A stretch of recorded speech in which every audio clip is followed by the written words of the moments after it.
I never thought I'd find my husband's shirt on another woman's body. Not in our bedroom. Not in her house. And definitely not on the woman I used to call my best friend. My name's Emily, and if someone told me a year ago that my whole marriage, my whole life, would collapse because of one stupid weekend, I would have laughed. Because I thought I had it all. The perfect husband, Daniel. The stable job. The cozy little house in the suburbs. The kind of life you look at and think, yeah, that's love. But love isn't always what it looks like when the lights are on. It started small, like these things always do. I used to joke that Daniel was married to his job.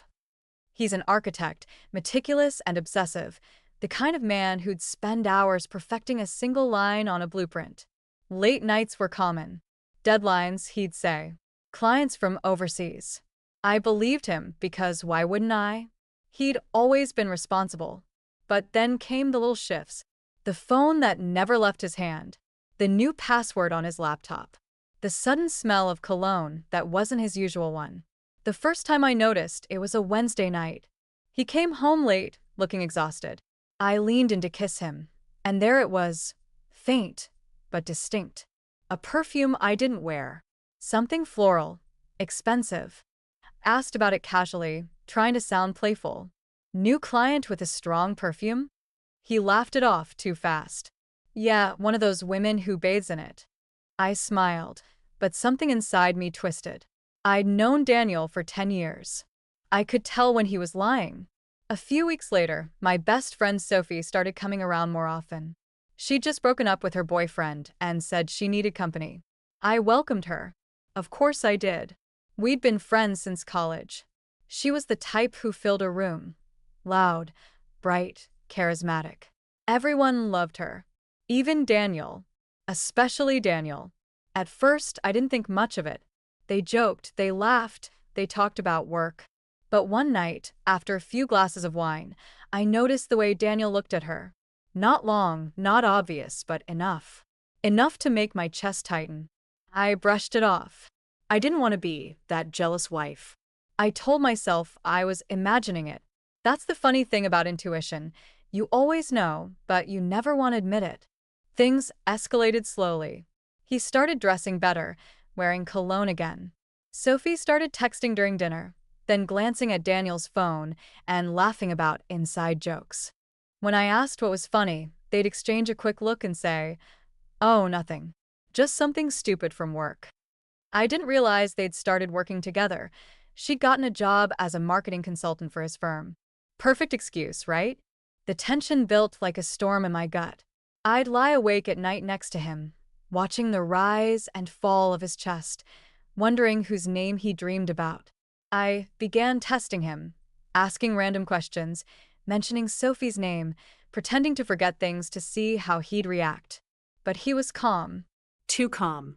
Almost rehearsed. So I decided to stop guessing. I decided to know. One Friday, I told Daniel I was visiting my mom for the weekend. He smiled, kissed my forehead, and told me to have fun. But I didn't leave town. I checked into a small motel 5 minutes away and waited. Around 7 p.m., I drove back, parking 2 streets away from our house. The lights were on. His car was in the driveway. Sophie's wasn't. I sat there, staring, my hands trembling. I almost turned back, but something pulled me forward. A gut instinct, or maybe that quiet scream in my chest begging for the truth. The front door was unlocked. I stepped inside quietly, my heart pounding so loud I could hear it in my ears. The living room smelled faintly of red wine. I heard voices, soft, intimate, coming from upstairs. My knees nearly gave out. I climbed the stairs one by one, slow, silent. The door to our bedroom was half open. And there she was, Sophie, wearing Daniel's shirt, her hair tousled, her laughter low and soft. And Daniel, my husband, standing behind her, his hands on her waist, whispering something I couldn't make out. I froze. Time stopped. I didn't scream. I didn't cry. I just watched them like I was outside my own body, detached, numb. When they finally noticed me, it was Daniel who spoke first. "Emily, wait. It's not what it looks like." The oldest, dumbest line in the world. Sophie's face went pale. She tried to cover herself, but it didn't matter. I'd already seen everything. I remember laughing. Actually laughing. Not what it looks like, I said. Should I believe you, or my lying eyes? Daniel tried to reach for me, but I stepped back. Don't. My voice broke. Just don't.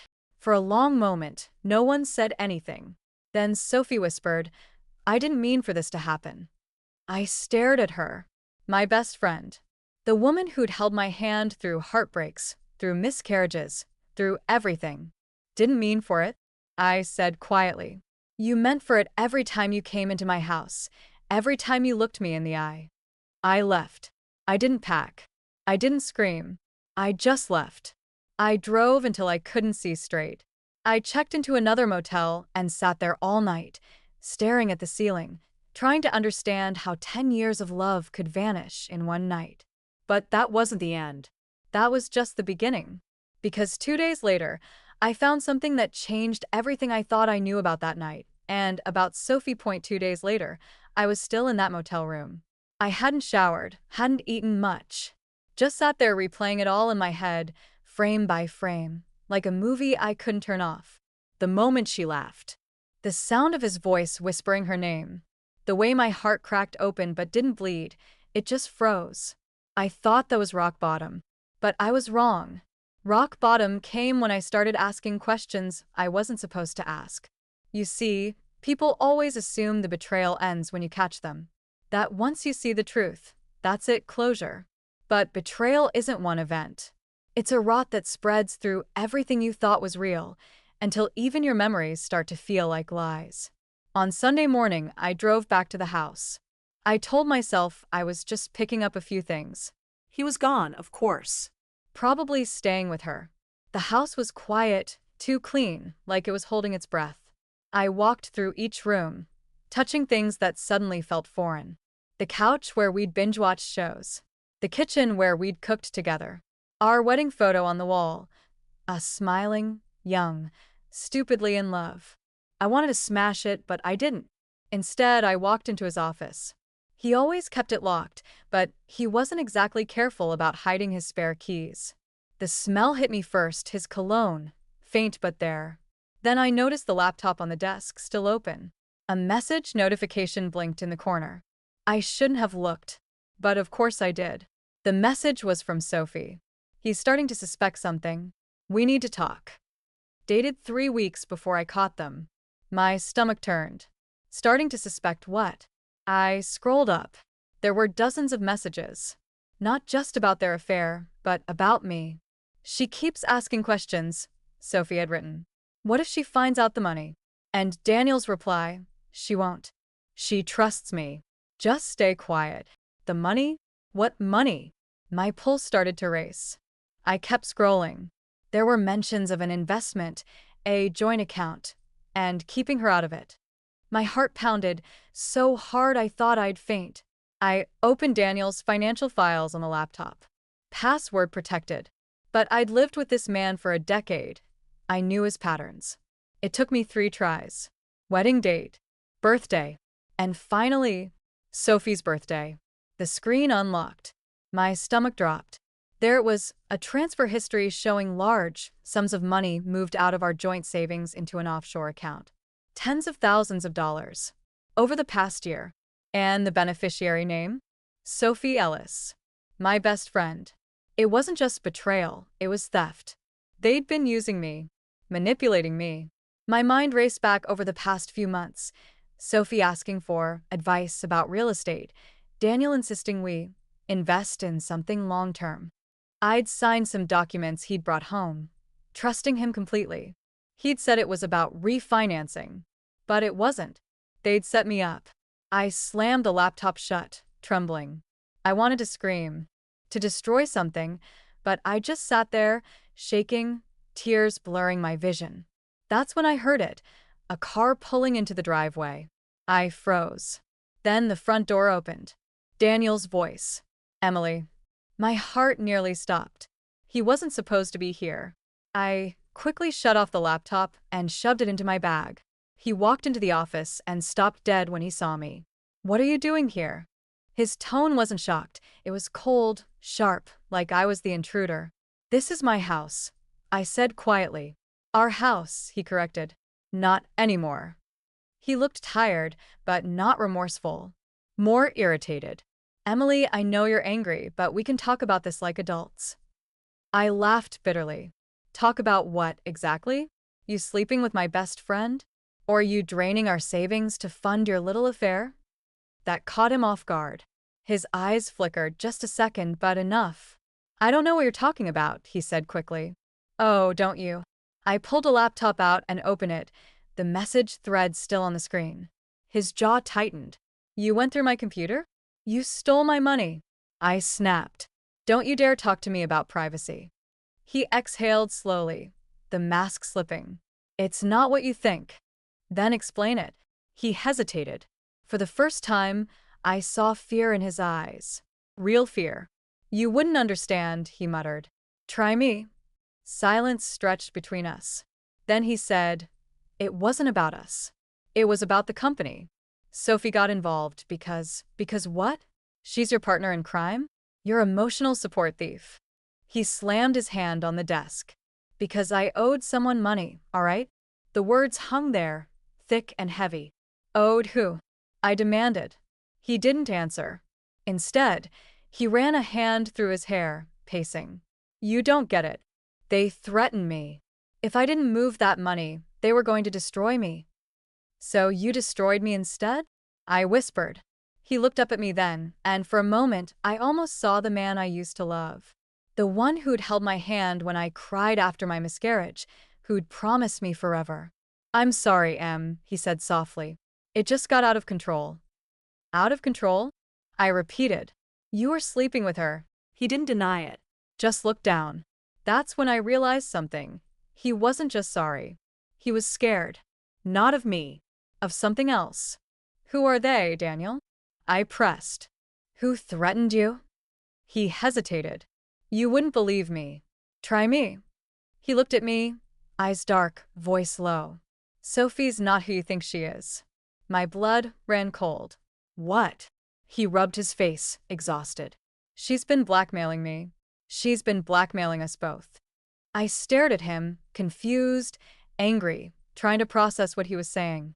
You expect me to believe that after what I saw? You don't know what's really going on, Emily, he said, his voice cracking slightly. You think this was about sex? About love? She's been setting us up for months. You, me, the company, everyone. That's ridiculous, I said. She's my best friend. Was, he said quietly. She's been lying to you since day one. I shook my head, refusing to believe it. But then I remembered that message. He's starting to suspect something. The money transfers. The secrecy. Could it be true? Could Sophie have used both of us? Why would she do that? I whispered.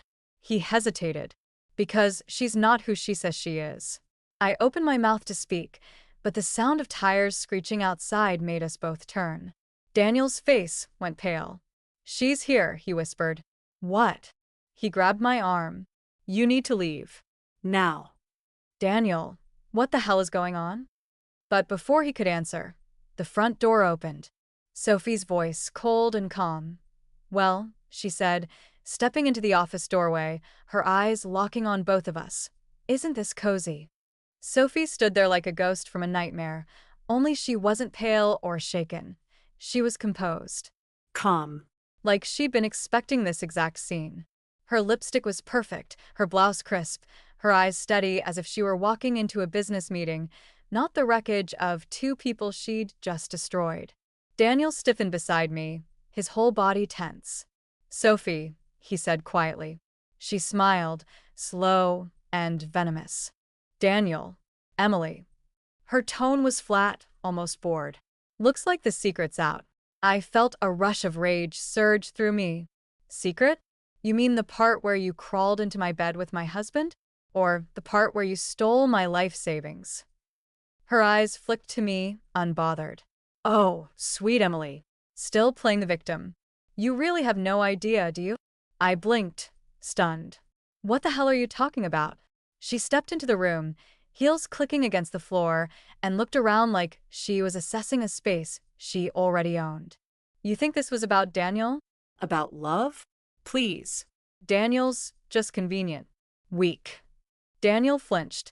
Sophie tilted her head, a predatory smile spreading across her face. This was always about you, Emily. My blood ran cold. Me? You signed the documents, remember? She said softly. You handed me everything I needed. The authorization for the transfers, the refinancing papers, your signature made it all legal. My throat went dry. You told me it was for my house. For renovations. She laughed, low and sharp. Oh, it was for a house. Just not yours. I looked at Daniel, but he couldn't even meet my eyes. Tell her, Sophie said, leaning against the desk, crossing her arms. Tell her what you both signed up for. Shut up, Sophie, he snapped. Oh, now you grow a spine? She sneered. Where was this energy when you were begging me to save your job? I turned to Daniel. What is she talking about? He swallowed hard. Emily, tell her, Sophie repeated, her tone almost playful. Tell your wife how you and your partner were laundering company money through her name. I froze. What? Daniel's face crumpled. It wasn't supposed to go this far, he said. We were just trying to fix a cash flow issue. Sophie offered a way to move the funds quietly, off the books, just until things stabilized. I swear I was going to move it back. My head was spinning. You used my name? My accounts. It was just paperwork, he pleaded. You didn't even have to be involved. It was supposed to be temporary. Temporary? I shouted. You made me an accomplice. Sophie laughed. You still don't get it, do you? There's nothing temporary about what's coming. Daniel turned on her. You promised. I promised to keep your secret, she interrupted. But that was before you got sloppy. Before you started talking. She reached into her purse, pulled out her phone, and tapped the screen. A few seconds later, the sound of a recording filled the room. Daniel's voice. Emily can't know. If she finds out, we're screwed. Just make sure the paperwork looks clean. My stomach dropped. Sophie looked at me, smiling like a cat watching a mouse realize the trap. I recorded everything, she said softly. Every call, every text, every transaction. I've been sending it to a contact in the Financial Crimes Division for months. I ser det her. Horrified. You set us up? Oh, don't be so dramatic, she said. I'm cleaning up a mess. You two were just the perfect scapegoats. Daniel lunged toward her, but she stepped back, unfazed. Don't, she said coldly. You touch me, and that recording goes public. Every file, every document, it's all ready to send. Why, Sophie? I whispered. Why me? She looked at me for a long moment, and something flickered in her eyes, something colder than hatred. You really don't remember, do you? I frowned. Remember what? Your father, she said quietly. 20 years ago. My breath caught. What about him? Sophie's smile turned cruel. He ruined my family. He was the accountant who falsified numbers at his firm, the same firm that fired my father, left us broke, homeless. My mother never recovered. She drank herself to death because of him. My mouth went dry. That's not true. My dad was a liar, she snapped. He saved himself by blaming someone else. My father went to prison for his mistake. You grew up comfortable. I grew up starving. So tell me, Emily, do you still think you're the victim? I felt my knees weaken. I stumbled back, shaking my head. No, that's not. My dad didn't. Didn't what? She hissed. Didn't ruin us? Didn't destroy everything I loved? You're just like him.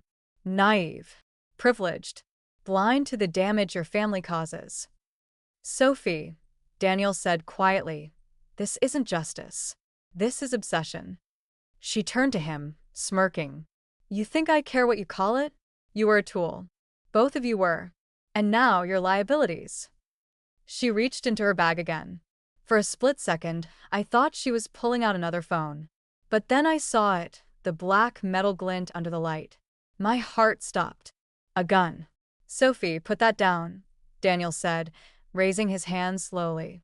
She laughed softly. Relax. I'm not here to kill anyone. Yet.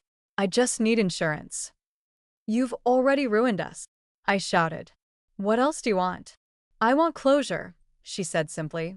I want you to feel what I felt when I watched my family fall apart because of your father's lies. I want you to lose everything. You already took everything, I whispered. My marriage, my money, my home. Not everything, she said softly. You still have your freedom, but not for long. What are you talking about? The FBI will be here soon, she said. Anonymous tip. Detailed evidence of money laundering tied to your name. Screenshots, recordings, signatures, all yours. I made sure of that. Ich zerrte her, trembling. You're insane. No, she said. Just thorough. Suddenly, Daniel moved. Fast. He lunged for her wrist. The gun went off, loud, deafening. The shot echoed through the house. I screamed. Sophie staggered back, clutching her arm, the gun clattering to the floor. Daniel kicked it away. Emily, run, he shouted. But I couldn't move. My body was frozen, my mind blank with shock. Sophie was bleeding, her face twisted in pain and fury. You stupid bastard, she hissed. You think this changes anything? She reached into her pocket and threw something at us, a flash drive. It hit the floor, sliding across the room. Everything's backed up, she said, gasping. Even if I die, it's already sent. Her phone buzzed on the desk, a notification flashing. Upload complete. Daniel swore under his breath. We have to get out of here. Daniel, she's bleeding. Emily, listen to me, he said, grabbing my shoulders. We don't have time. Sirens wailed in the distance. My heart stopped. Sophie looked up at me, her face pale, blood pooling on the carpet. And even then, she smiled. Told you, she whispered. Justice. Daniel pulled me toward the back door, panic in his eyes. Emily, please, he said. We can fix this. I just need time. But I was done running. I pulled away from him. You lied to me, Daniel. You both did. I did it for us. There is no us. Not anymore. The sirens grew louder. Red and blue lights flashed through the front windows. Sophie laughed weakly, the sound hollow. They'll believe me, she whispered. I have the proof. I looked down at her, at the woman I thought I knew. My best friend. My betrayer. My destroyer. Then I guess, I said softly, it's your word against mine. And as the police cars screeched to a stop outside, I turned toward the back door, toward whatever was left of my life, without looking back. But I didn't know then that Sophie wasn't done. That even from a hospital bed, she'd still find a way to ruin me. Because 2 weeks later, I got the letter that changed everything. The one that made me realize the biggest betrayal hadn't even happened yet. The letter arrived in a plain white envelope. No return address, no handwriting, just my name printed neatly in black ink. I found it wedged between a pile of bills and a flyer for some local pizza place. It looked ordinary, innocent. But the moment I saw it, something in my gut twisted. I hadn't been sleeping much since that night. I was staying at a friend's spare apartment across town, trying to piece together what was left of my life, while Daniel sat in a holding cell somewhere, under investigation. The media had caught wind of the story. Suburban couple accused in corporate laundering scandal. My face had been blurred in most photos, but everyone in my circle knew. My job put me on leave until the situation resolves. My accounts were frozen. Reporters had camped outside the house I no longer lived in. Every part of my life had been stripped away. So when I opened that letter, I thought maybe, just maybe, it was from Daniel's lawyer or a notice about the investigation. But it wasn't. Inside was a single piece of paper. No signature.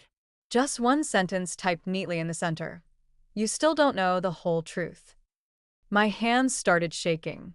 I flipped the paper over, searching for something else, a clue, an address, nothing.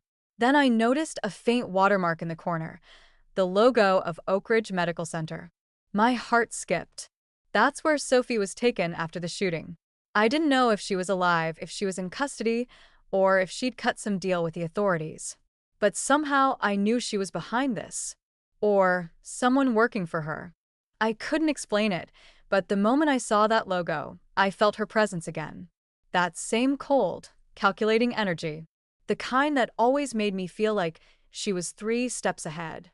I sat there for a long time, staring at that paper, until finally I grabbed my keys and drove to Oak Ridge. I told myself I just needed to see her, to look her in the eye and demand the truth. All of it. Maybe she'd gloat. Maybe she'd finally break. Either way, I needed closure. But closure isn't something Sophie ever gave freely. The hospital looked sterile and quiet, like any other, but when I told the nurse I was there to see Sophie Ellis, she frowned. Are you family? No, I admitted. But I'm involved in her case.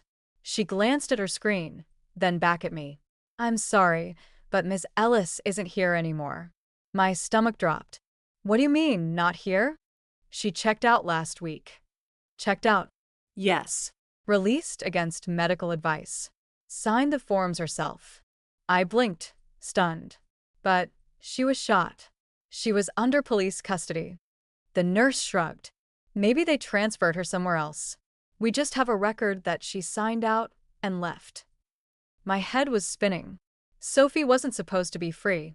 She confessed, on tape, that she'd orchestrated the scheme, blackmailed Daniel, set me up. But somehow she'd vanished. I left the hospital feeling like I'd stepped into a nightmare that wouldn't end. That's when I noticed it. Sitting on the windshield of my car, a small, black USB drive taped under the wiper.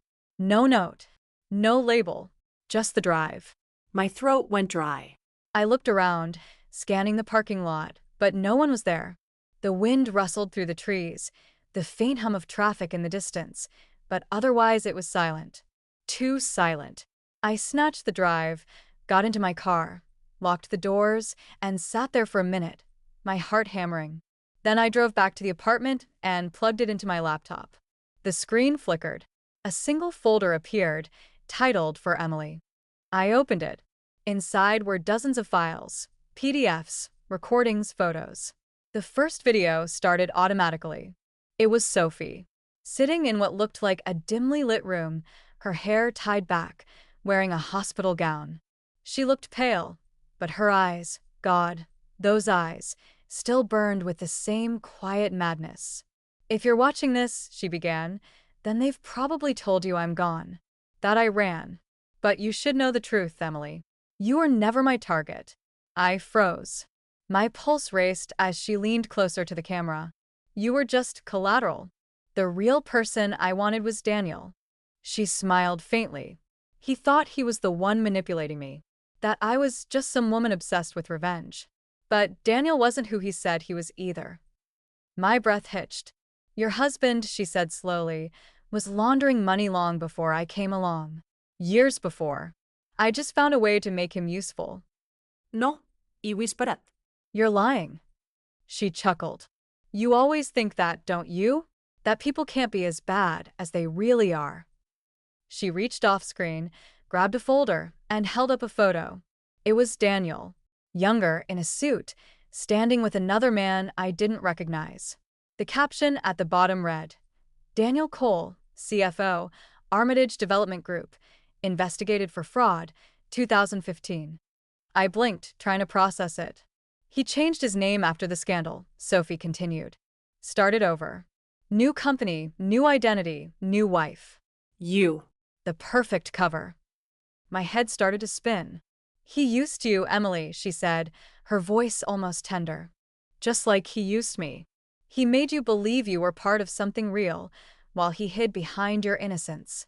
And when it all started to crumble, he tried to shift the blame.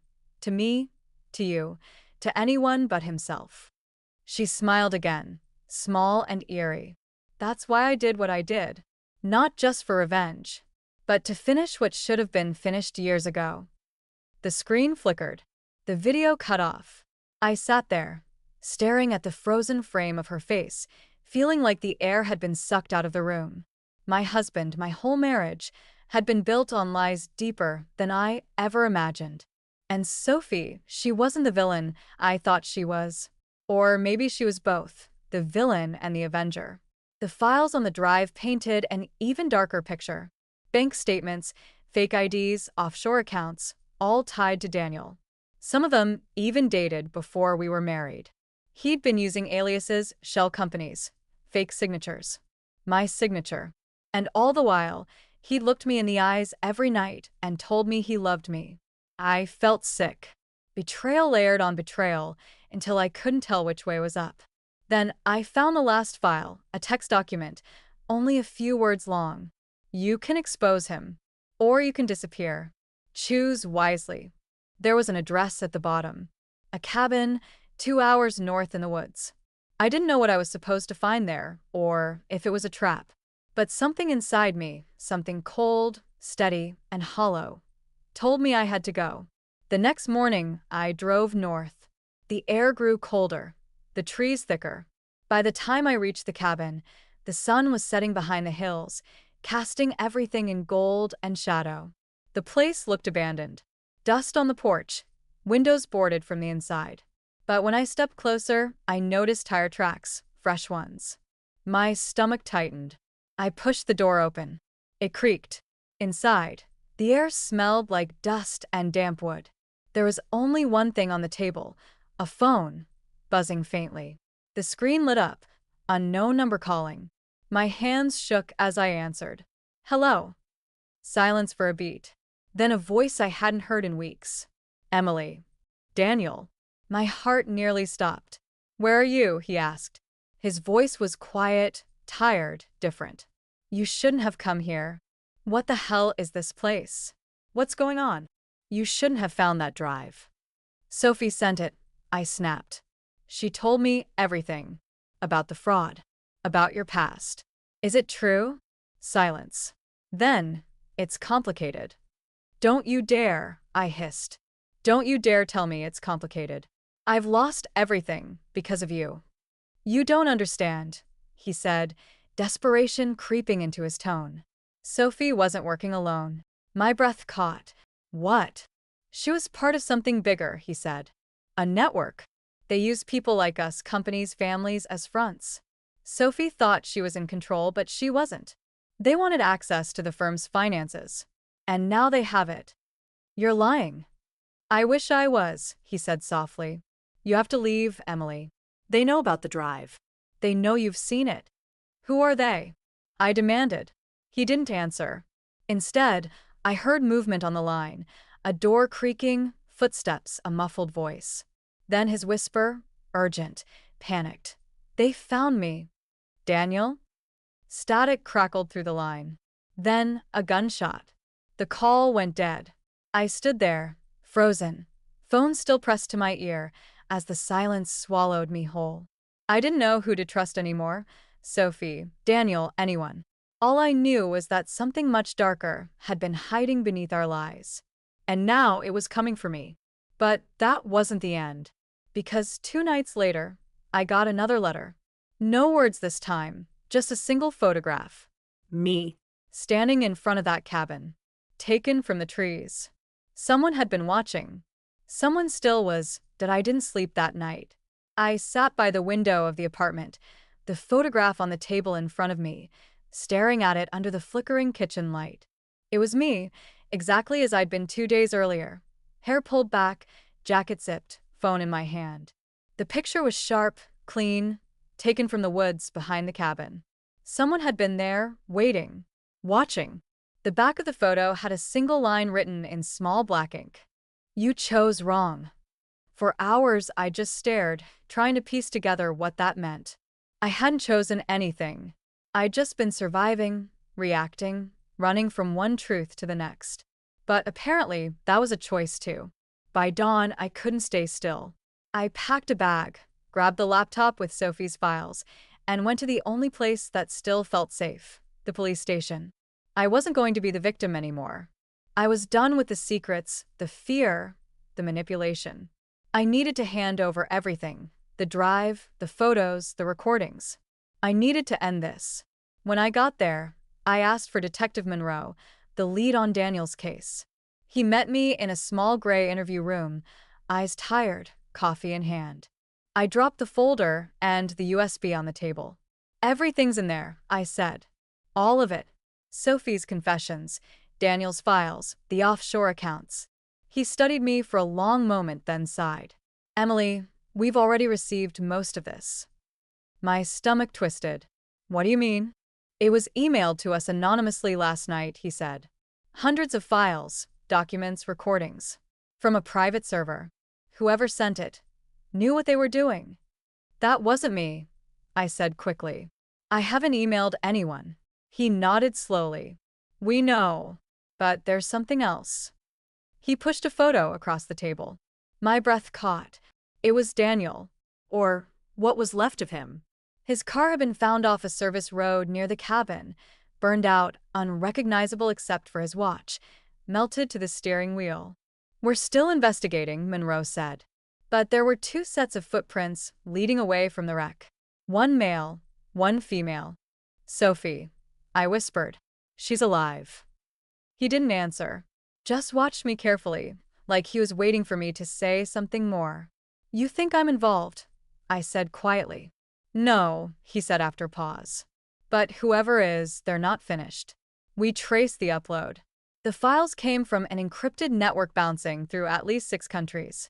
There's money moving through dozens of shell companies. Millions, Emily. And your name is on several of them. That's impossible. We'll clear it up, he said, but his eyes told me he wasn't sure. I left the station feeling hollow. The world outside looked the same. Cars, people, coffee shops, but none of it felt real anymore. My husband was dead. My best friend was missing. And someone, somewhere, had all my information, my face, my name, tied to a web of crime I didn't understand. That night, I packed everything again. I couldn't stay in that city. Every sound outside the window made me jump. Every knock on the door made my heart race. I checked into a roadside motel under a different name. The clerk didn't even look up when I paid cash. The room smelled of bleach and stale smoke. I sat on the bed, opened my laptop, and started going through the files again, searching for something, anything Sophie might have left behind. That's when I found it. A folder I hadn't noticed before. It was hidden inside another one, buried deep, titled Home Videos. I clicked it open. Only one file. It started with static, then an image came into focus. Sophie again, sitting in a car, the camera on the dashboard. It was night. Rain streaked down the windshield. If you're seeing this, she said, her voice low, trembling now, then I'm probably dead. She glanced around nervously. They killed Daniel. He thought he could run, make a deal, but he was wrong. They're not going to stop until they get what they came for. Until everyone who touched the money is gone. She looked straight into the camera, her eyes wild. I thought I was playing them, but they were using me too. And now they'll come for you, Emily. Because you're the last loose end. My hands went cold. The video glitched, then cut to a different scene, grainy footage of a man walking into a warehouse. It wasn't Daniel. It was someone else. Older. Familiar. It took me a moment to realize who it was. My father. My voice broke into the silence of the room. No, the file ended there. I sat in the dark, shaking, as the weight of it sank in. Sophie hadn't been lying. My father had started all of it. His fraud had led to her family's ruin. And somehow, the same network had found its way into Daniel's hands. The same people. The same money. It was all connected. Across decades. Through lies. Through blood. I was the final thread in a tapestry of crimes I never even knew existed. I shut the laptop, packed it away, and stared at the window as the rain began to fall. For the first time in my life, I didn't cry. I just felt empty, because there was nothing left to lose. In the distance, I saw headlights flash once, twice, then disappear. My pulse quickened. I stood up, turned off the lights, and waited. Someone was out there, watching. The phone buzzed on the nightstand. No number, just a message. You can't hide from your family's sins. I stared at the screen until it went dark. And that's how it ends. Or maybe how it begins. With me, in the middle of nowhere, holding the ghosts of every lie that ever shaped my life. My husband's gone. My best friend is a fugitive. My father's legacy is poison. And I don't even know who I am anymore. But I know this. The truth doesn't stay buried forever. It just waits. And when it rises, it takes everything with it. So tell me, what would you do if you found out the worst parts of your life were never accidents but inherited?